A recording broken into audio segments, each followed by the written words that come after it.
ಆಮೇಲೆ ಹಲೋ. ಅಧ್ಯಕ್ಷರೇ ಮಲ್ಯಪ್ಪನವರೇ ನಮಸ್ಕಾರ. ನಮಸ್ಕಾರ. ಅದು ನಮಸ್ಕಾರ, ಹೇಳಿ. ಅದು ಇನ್ವೈಟ್ ಅದನ್ನ ಇದು ರಿಕ್ವೆಸ್ಟ್ ಅಕ್ಸೆಪ್ಟ್ ಮಾಡಕ್ ಆಗ್ತಾ ಇಲ್ಲ ನನಗೆ. ಹೌದಾ? ಹಂಗಾಗಿ ನಾನು ನಂಬರ್ ಇಲ್ಲ, ಬಹುಶಃ ಅದು ಫ್ರೆಂಡ್ ಇದ್ರೆ ಬರುತ್ತೆ ಅಂತ ಅನ್ಸುತ್ತೆ. ನಾವು ನೀವು ಫ್ರೆಂಡ್ ಇಲ್ಲ, ಪರಸ್ಪರ ಫಾಲೋವರ್ಸ್ ಇರ್ಬೋದು ಅನ್ಸುತ್ತೆ ಬಹುಶಃ. ಹೌದಲ್ವಾ? ಹಾ ಹಾ. ಹಂಗಾಗಿ ಆಗಲಿಲ್ಲ. ಹಂಗಾಗಿ ಲೈವಲ್ಲಿ ಇದ್ದೀನಿ. Live ಅಲ್ಲಿ ಇದ್ದೀರಾ? ಲೈವಲ್ಲಿ ಇದ್ದೀನಿ. ಚರ್ಚೆ ಮಾಡೋಣ. ಯಾಕಂದ್ರೆ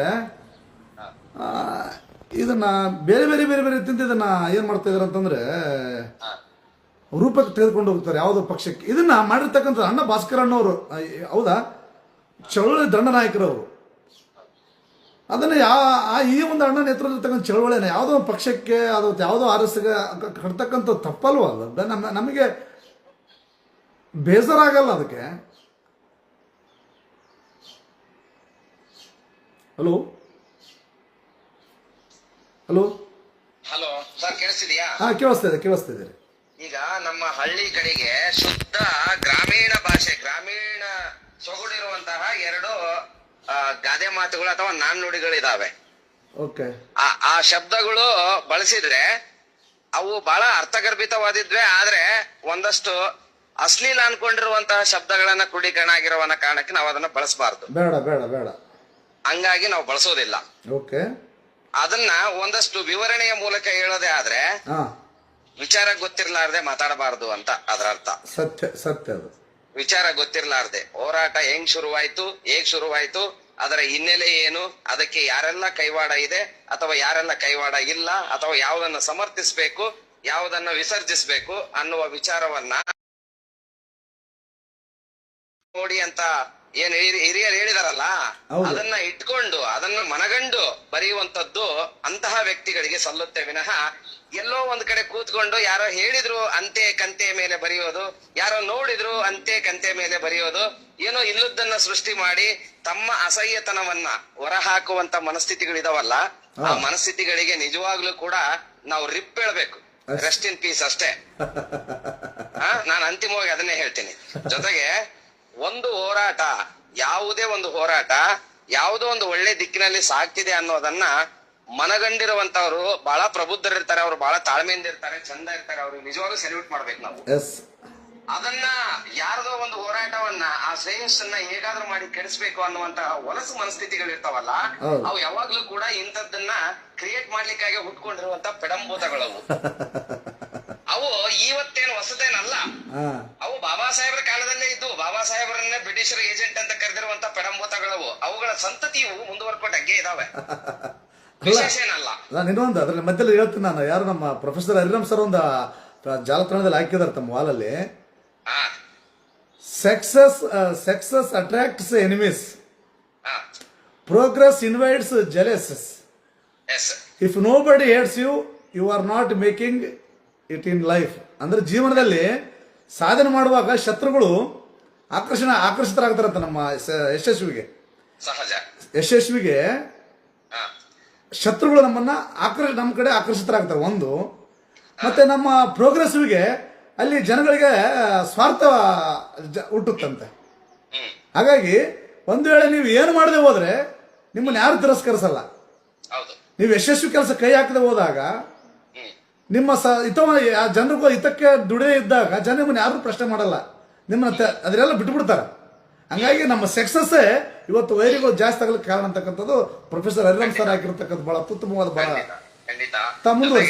ಮುಂದುವರಿಸ್ರಿ. ಜೊತೆಗೆ ನಿನ್ನೆ ಒಂದು ವಿಚಾರವನ್ನ ನಾವಿಲ್ಲಿ ಸ್ಪಷ್ಟೀಕರಣ ಕೊಡಬೇಕಾಗಿದೆ. ಆ ವಿಚಾರ ಏನು ಅಂದ್ರೆ, ನಾವೆಲ್ಲರೂ ಸೇರ್ಬಿಟ್ಟು ಈ ವೇದಿಕೆಯನ್ನ ನಾವು ಹೇಗೆ ಮುಂದುವರಿಸೋದನ್ನುವ ರೂಪರೇಷೆಗಳನ್ನ ಆಲೋಚನೆ ಮಾಡಿ ಕ್ರಾಂತಿಕಾರಿ ಪಾದಯಾತ್ರೆ ತಂಡ ಸರ್ಕಾರ 60 ದಿನ ಸಮಯ ತಗೊಂಡಿದೆ. ಆ ಸಮಯದಲ್ಲಿ ನಾವೇನ್ ಮಾಡ್ಬೇಕನ್ನುವ ನಿಟ್ಟಿನಲ್ಲಿ ನಾವು ಒಂದಷ್ಟು ಪ್ಲಾನ್ ಅನ್ನ ಮಾಡ್ಕೊಂಡು ನಾವು ಕ್ರಾಂತಿಕಾರಿ ಪಾದಯಾತ್ರೆ ತಂಡದಿಂದ ಕ್ರಾಂತಿಕಾರಿ ರಥಯಾತ್ರೆಯನ್ನ 60 ದಿನದಲ್ಲಿ ರಾಜ್ಯದಾದ್ಯಂತ ಸಂಚರಿಸಿ, ರಾಜ್ಯದಾದ್ಯಂತ ಸಮುದಾಯವನ್ನ ಸಂಪರ್ಕಿಸಿ, ಆ ಮುಖಾಂತರ ಮತ್ತೆ ಜೂನ್ 9ನೇ ತಾರೀಕಿಗೆ ಡಿಕೆ ಅವರ ಜನ್ಮದಿನದಂದು ಸಂಘರ್ಷ ಸಮಾವೇಶ ಮಾಡ್ಬೇಕಂತ ಹೇಳಿ ನಾವು ಒಂದು ಪೋಸ್ಟರ್ ಅನ್ನ ರಿಲೀಸ್ ಮಾಡಿದೀವಿ. ರಿಲೀಸ್ ಮಾಡಿದಾಗ ಯಾರೋ ಒಬ್ಬ ವ್ಯಕ್ತಿ ಯತಿರಾಜ್ ಬ್ಯಾಲಹಳ್ಳಿ ಅಂತ ಒಬ್ಬ ವ್ಯಕ್ತಿ, ಹೆಸರು ಬಿಟ್ಬಿಡ್ರಿ, ಅಲ್ಲ ಇರ್ಲಿ, ಖಂಡಿತ ಅವರೇ ವೈರಲ್ ಮಾಡ್ಕೊಂತಿದ್ದಾರೆ, ನಾವಲ್ಲ ಅದನ್ನ. ಬಿಟ್ರು ಹೆಸರು ಬಿಟ್ಬಿಡ್ರಿ. ತಪ್ಪೇನಲ್ಲ. ಈಗ ತಾವೇ ಬಹಿರಂಗವಾಗಿ ಬರಿತಿದಾರೆ ಅಂದಾಗ ಆ ವ್ಯಕ್ತಿಗೆ ಹೇಳ್ಬೇಕಲ್ವಾ, ನಾವ್ ಅಂತ್ಯಕಂತೆ ಮೇಲೆ ಮಾತಾಡೋದು ಬೇಡ ಅಂತ. ಓಕೆ.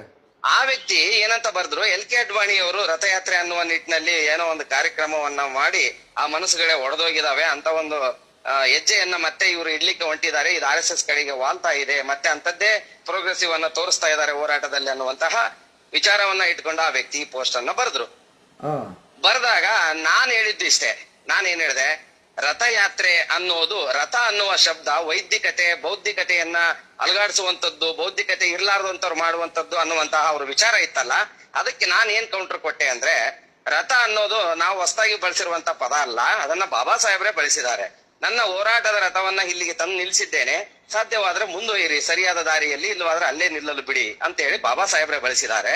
ಅಂತದ್ರಲ್ಲಿ ನಮ್ಮ ರಥ ಅಂದ್ರೆ ನಮ್ಮ ಕ್ರಾಂತಿಕಾರಿ ರಥಯಾತ್ರೆ, ನಾವು ಒತ್ತು ಸಾಗುತ್ತಿರುವುದು ಬಾಬಾ ಸಾಹೇಬರ ಕನಸಾಗಿರುವಂತಹ ಸಾಮಾಜಿಕ ನ್ಯಾಯವನ್ನ, ಒಳ ಮೀಸಲಾತಿಯ ಜೊತೆಯಲ್ಲಿ ಸಮುದಾಯದ ಸಮೀಕ್ಷೆಗೆ ಹೆಲ್ಪ್ ಆಗುವಂತ ಮಾಹಿತಿಯನ್ನ ಕೊಡ್ಲಿಕ್ಕೆ, ಜಾಗೃತಿ ಮಾಡ್ಲಿಕ್ಕೆ.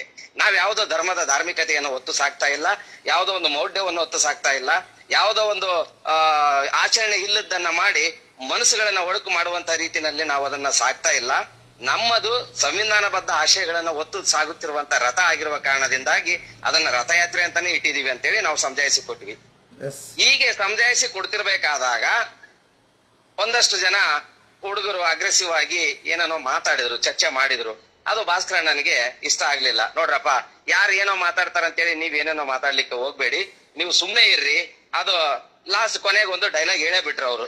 ಅದು ನೋಡಿ, ಅದು ಇರುವಂತದ್ದು ಹೊಸದೇನಲ್ಲ, ಅದು ಬಳಕೆ ಮಾಡಬೇಡಿ ಪ್ಲೀಸ್, ಬೇಡ. ಆ ಶಬ್ದವನ್ನ ಹೇಳಿದ್ರು. ಯಾಕೆ ಹೇಳಿದ್ರು ಅಂದ್ರೆ, ಆ ಶಬ್ದವನ್ನ ನಮ್ಗೆ ಹೇಳಿದ್ದವ್ರು, ಅವ್ರಿಗೆಲ್ಲ ಅವ್ರು ಮೈ ಮೇಲೆ ಹಾಕೊಂಡು ಮಾತಾಡ್ತಿದಾರ ಅವರು. ನಮ್ಗೆ ಹೇಳಿದ್ದು ನೀವು ಬಾಯಿ ಮುಚ್ಕೊಂಡು ಕುಂಡಿದಿರಪ್ಪ ಅಂತ ಹೇಳಿ ನಮ್ಗೆ ಬೈದಿದ್ದದು. ಯಾವನೇನೋ ಮಾತಾಡ್ತಾರಂತ ಹೇಳ್ಬಿಟ್ಟು ನೀವ್ ಯಾಕೆ ಮಾತಾಡ್ತಿದ್ದೀರಾ ಅಂತ ಹೇಳಿ. ಅಂದ್ರೆ ಪ್ರತಿಯೊಂದನ್ನು ಕೂಡ ಇವ್ರು ಮೈ ಮೇಲೆ ಹಾಕೊಂಡು ಮಾತಾಡ್ತಿದಾರಂತಂದ್ರೆ, ಕಳ್ಳನ ಮನಸ್ಸು ಉಳ್ಳುಳ್ಳಿಗೆ ಅನ್ನುವಂತೆ ನಮ್ ಕಡೆಗೆ ಒಂದ್ ಗಾದೆ ಇದೆ, ಸತ್ಯ ಅಲ್ವಾ? ಯಾಕೆ ನಿಮ್ಗೆ ಅದು ಸಂಬಂಧಿಸಿಲ್ಲ ಅಂತಂದ್ರೆ ನೀವು ಸುಮ್ನೆ ಇರ್ಬೋದಲ್ಲ. ಹೋರಾಟ ನಮ್ಗೆ ಇಷ್ಟ ಇಲ್ಲ ಅಂದ್ರೆ ಬಹಿರಂಗವಾಗಿ ನಾವು ಬೆಂಬಲಿಸೋದಿಲ್ಲ ಅಂತ ಸ್ಟೇಟ್ಮೆಂಟ್ ಕೊಟ್ಬಿಡಿ, ಅಷ್ಟೇ ಅಲ್ಲ, ಮುಗ್ದೋಯ್ತಲ್ಲ. ನಾವ್ ಇದನ್ನ ಯಾವ್ದನ್ನ ಎಕ್ಸ್ಪೆಕ್ಟೇಷನ್ ಮಾಡೋದಿಲ್ಲ. ನೋಡಿ ಸರ್, ಇಡೀ 30-35 ವರ್ಷ ಇತಿಹಾಸ, ಬಸವಲಿಂಗಪ್ಪನವರ ಮತ್ತೆ ರಾಚಯ್ಯನವರ ಕಾಲದಿಂದ ಶುರುವಾಗಿರುವಂತ ಒಳ ಮೀಸಲಾತಿ ಅನ್ನುವ ಹೋರಾಟ, ಅದನ್ನು ಮುಂದುವರಿಸಿಕೊಂಡು ಬಂದಿರುವಂತಹ ನೇತೃತ್ವ ಮಾದಿಗ ಸಮುದಾಯ ಇತ್ತು. ಮಾದಿಗ ಸಮುದಾಯ ಮುನ್ನಡೆದು ಸಾಮಾಜಿಕ ಕ್ರಾಂತಿಗೆ, ಸಾಮಾಜಿಕ ನ್ಯಾಯಕ್ಕೆ ಕ್ರಾಂತಿ ಬರೀತಾ ಇದೆ, ಬರ್ಕೊಂಡು ಬಂದಿದೆ. ಇದು ಇನ್ನೇನು ಕೆಲವೇ ದಿನಗಳಲ್ಲಿ ಜಾರಿ ಆಗ್ತಿದೆ ಅನ್ನುವ ನಿಟ್ಟಿನಲ್ಲಿ ಈ ಸಮುದಾಯಕ್ಕೆ ಕ್ರೆಡಿಟ್ ಹೋಗ್ತಿದೆ ಅನ್ನುವ ಹೊಟ್ಟೆ ಉರಿ ಅವರಿಗಿದೆ. ಆ ಸಮುದಾಯದ ಲೀಡರ್ಗಳಿಗೆ ಹೋಗುತ್ತೆ, ಆ ಸಮುದಾಯದ ಹಿರಿಯ ನಾಯಕರಿಗೆ ಹೋಗುತ್ತೆ ಅನ್ನುವ ಹೊಟ್ಟೆ ಉರಿ ಅವರಿಗಿದೆ. ನಾವು ಸ್ಪಷ್ಟವಾಗಿ ಹೇಳ್ತಾ ಇದೀವಿ, ನಾವು ಅದನ್ನ ನೀವು ಸಹಿಸ್ಕೊಳಕ್ ಆಗೋದಿಲ್ಲ ಅಂದ್ರೆ ದಯಮಾಡಿ ಸೂಕ್ತ ಅನ್ಸಿದ್ರೆ ಬೆಂಬಲಿಸ್ರಿ, ಇಲ್ಲ ಅಂದ್ರೆ ನಾವು ಬೆಂಬಲಿಸೋದಿಲ್ಲ ಅಂತ ಹೇಳ್ರಿ. ನಿಮ್ಗೆ ಏನ್ ಗೌರವ ಸಲ್ಬೇಕು ಅದೇ ಗೌರವವನ್ನ ನಾವು ಸಲ್ಲಿಸ್ತೇವೆ, ಹಂಗೆ ನಡ್ಕೊಂತೀವಿ ಕೂಡ. ಆದ್ರೆ ನಮ್ಮ ತಾಳ್ಮೆಯನ್ನ ಪರೀಕ್ಷೆ ಮಾಡಕ್ ಹೋಗ್ಬೇಡಿ. 10 ಕಿಲೋಮೀಟರ್ ಬಿಸಿಲಲ್ಲಿ, ಉರಿ ಬಿಸಿಲಲ್ಲಿ ನಮ್ ಜೊತೆಗೆ ನಡೀರಿ, ಗೊತ್ತಾಗುತ್ತೆ ನಿಮ್ಗೆ ನಮ್ ನೋವು ಏನಂತೇಳಿ. 5 ದಿನ ಹೆಂಡತಿ ಮಕ್ಕಳನ್ನ ಬಿಟ್ಟು ಮನೆಯಿಂದ ಹೊರಗೆ ಬಂದು ಕೂತ್ಕೊಳ್ಳಿ, ಸ್ಟೇಜ್ ಏನಂತ ಗೊತ್ತಾಗುತ್ತೆ. ಒಂದೊತ್ತು ಇಲ್ಲಿ ಊಟ ತಂದು ಕೊಡ್ಲಿಲ್ಲ ಅಂತಂದ್ರೆ 3 ಗಂಟೆ 4 ಗಂಟೆಗೆ ಶುಗರ್ ಪೇಷಂಟ್ಗಳು ಏನಾಗ್ತಾರಂತ ಗೊತ್ತಾಗುತ್ತೆ. ಗೊತ್ತಿಲ್ಲ ಅವ್ರಿಗೆ, ಮರ್ಯಾದೆ ಏನಾರ ಐತೇನ್ರಿ ಇವ್ರಿಗೆ? ಗೊತ್ತಿರ್ಬೇಕಲ್ವಾ? ಒಂದು ತಿಂಗಳಾಗಿದೆ ರೀ, ಹೆಂಡತಿ ಮಕ್ಳು ಮುಖ ನೋಡಿಲ್ಲ ನಾನು. ಮನೆಯಲ್ಲಿ ಕೆಲ್ಸಗಳಿದಾವ, 10 ಎಕರೆ ಲ್ಯಾಂಡ್ ಸಸಿ ಹಚ್ಚಿದಾರೆ, ಅಲ್ಲಿ ನೀರ್ ಮಾಡೋರಿಲ್ಲ. ಪೆಟ್ರೋಲ್ ಬಂಕ್ ಆಗ್ತಿದೆ, ಕೆಲಸ ನಡೀತಿದೆ, ಆ ಕೆಲ್ಸನ ನೋಡ್ಕೊಳ್ಳೋರಿಲ್ಲ. ಯಾವನಿಗೆ ಕಟ್ಕೊಂಡಿದ್ದನ್ನ ಮಾಡ್ಬೇಕಾಗಿದೆ, ಮನೆಯಲ್ಲಿ ಉಗಿತಿದ್ದಾರೆ, ಬಾರಪ್ಪ ನೀನು ಇಲ್ಲಿ ಕೆಲ್ಸಗಳು ಬಿದ್ದಿದಾವ ಅಂತ ಹೇಳಿ. ಸಮುದಾಯ ಅಂತ ಬಂದು ಟಿಕ ಮುಚ್ಕೊಂಡು ಬಿದ್ದು ಕುಂತೀವ್ರಿ ನಾವಿಲ್ಲಿ. ಈ ನೋವು ಯಾರಿಗ ಅರ್ಥ ಆಗುತ್ತೆ? ಮಾತಾಡೋರಿಗೆ ಅಂದ್ರೆ AC ರೂಮ್ ಅಲ್ಲಿ ಕುಂತ್ಕೊಂಡು ಹೆಂಗ್ ಬೇಕಾದ್ರೂ ಮಾತಾಡ್ತಾರೆ. ಅಲ್ರಿ ನೀವು ಮಲೆಪಣ ಇದ್ರಲ್ಲಿ ಬಾತ್ರೂಮ್ ಇಲ್ಲ, ನಮ್ಮ ಪರಿಸ್ಥಿತಿ ಹಂಗ. ಒಂದೇ ಬಾತ್ರೂಮ್ ರೀ, ಒಂದೇ ರೂಮ್, ಒಂದೇ ಬಾತ್ರೂಮ್, 25 ಜನ ಒಂದೇ ಬಾತ್ರೂಮ್ ನಾಗ ಹೋಗಕತ್ತೀವಿ. ಅಣ್ಣ ಭಾಸ್ಕರಣ್ಣ 3-4 ರೂಮ್ ಮಾಡ್ತಂದ ಬೇಡ ಅಂದ್ವಿ ನಾವು. ಹೌದಾ? ಬೇಡ ಅಂದಿವಿ. ಸ್ಟೇಜ್ ಅನ್ನ ಕೂಡ ಕಿತ್ರಿ, ಇದನ್ನ ಸಾಕು. ದಿನಕ್ಕೆ 30,000 ಬಾಡಿಗೆ ಎಲ್ಲಿಂದ ಕೊಡ್ಬೇಕು? ಪ್ರಭುರಾಜಣ್ಣ, ನಿಮ್ಮ ಸ್ಟೇಜ್ ತಗೊಂಬಂದ್ ಹಾಕಿದೀವಿ ನಾವಿಲ್ಲಿ. ಗೊತ್ತಿಲ್ಲ ಅವ್ರಿಗೆ. ರೀ 4 ಜೊತೆ ಬಟ್ಟೆ ಇದಾವ್ರಿ, 4 ಜೊತೆ ಬಟ್ಟೆನಲ್ಲಿ ನಮ್ಗೆ ಇಲ್ಲಿ ಬಟ್ಟೆ ಹಿಂಡೋರಿಲ್ಲ, ನಾವೇ ಹಿಂಡ್ಕೊಂತದೀವಿ ಬಟ್ಟೆ. ಮತ್ತೆ ಅದ್ರಲ್ಲಿ 2 ಜೊತೆ ಬಟ್ಟೆ ಭಾಸ್ಕರಣ್ಣ ಕೊಡ್ಸಿರೋದು. ಹೌದು. ಸಮುದಾಯದ ಹೆಸರು ಹೇಳ್ಕೊಂಡು ಯಾರ್ಯಾರು ಎಲ್ಲೆಲ್ಲಿ ಏನೇನೋ ಮಾಡ್ತಿದ್ದಾರೆ. ಆದ್ರೆ ಭಾಸ್ಕರಣ್ಣ ಪ್ರತಿ ದಿನ ಕೂಡ ತನ್ನ ದುಡ್ಡನ್ನ ತಗೊಂಬಂದ್ ಖರ್ಚು ಮಾಡಕತ್ತಾನ ಮನೆಯಿಂದ. ಹೌದು. ಆ ದುಡ್ಡನ್ನ ಎಲ್ಲಿಂದ ತಗೊಂಬಂದ, ತನ್ನ ಬಿಸ್ನೆಸ್ ಇಟ್ಟಿರುವಂತ ದುಡ್ಡನ್ನ ತಗೊಂಬಂದು ಇಲ್ಲಿ ಸಮುದಾಯಕ್ಕೆ ಖರ್ಚು ಮಾಡ್ತಿದಾರೆ ಅಂದ್ರೆ ನಾಚಿಕೆ ಮಾನ ಮರ್ಯಾದೆ ಬೇಕ್ರಿ. ಪ್ರಾಮಾಣಿಕವಾಗಿ ಯಾವನಾದ್ರೂ ಬಂದು ಕೇಳಿ, ಇಲ್ಲಿ ನಾವು ಲೆಕ್ಕ ಕೊಡ್ತೇವೆ ಅಂತ ಹೇಳ್ತಿದೀವಿ. ಸಮುದಾಯಕ್ಕಾಗಿ ಲೆಕ್ಕ ಕೊಡ್ತೇವೆ ನಾವು. ಸಮುದಾಯ ನಮ್ದೊಬ್ಬರದಲ್ಲ, ಎಲ್ಲರದು.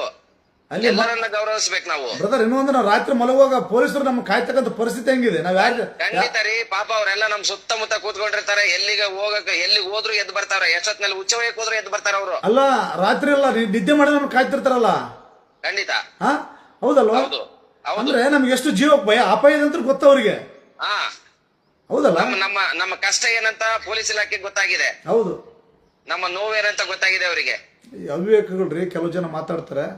ಹೌದು. ಮತ್ತೆ ಇನ್ನೊಂದು ಮಲೆಪಣ, ಈ ವಿಷಯದಲ್ಲಿ ಅಣ್ಣ ಭಾಸ್ಕರಣ್ಣ ನೇತೃತ್ವ ತೆಗೆದುಕೊಂಡು ಸಹ ಪ್ರಜಾಪ್ರಭುತ್ವ ಮಾದರಿಯಲ್ಲಿ ಆ ಶೈಲಿಯಲ್ಲಿ ಚಳವಳಿ ನಡೀತಾ ಇದೆ. ಹೌದಲ್ವಾ?